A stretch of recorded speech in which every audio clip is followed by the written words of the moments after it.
मग बाबासाहेबांचं नाव आहे तो संविधानाला कारणीभूत आहे, त्याला तुम्ही संपवायला निघाले.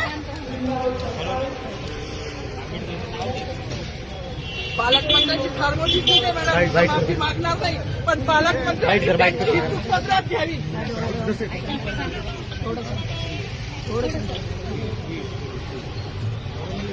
मला मीडियाशी घेणं नाही मॅडम, मला सस्पेंड केलं, मी मारूचे गाड्या उपसी, मी माफी काम करीन, म्हणजे बाबासाहेबांची ओळख पुसून येणार नाही, मला सस्पेंड करायचं करू शकता मॅडम. बाबासाहेबाला संपवायचं काम करायचं नाही.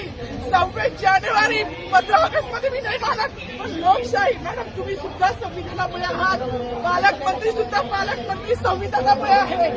कोणताही जाती नाही, सगळी समानता त्याची नाहीये. बाबासाहेबांचं नाव आता तरी भाषणात येईल, मग तरी भाषणात येईल. ज्या लोक संविधानाला लोकशाहीला कारणीभूत नाही त्यांची नावं वारंवार घेतली गेली, मग जो संविधानाला कारणीभूत आहे तो प्रजासत्ताक दिनाचा जो मानकरी आहे त्याचं नाव भाषणात का नाही.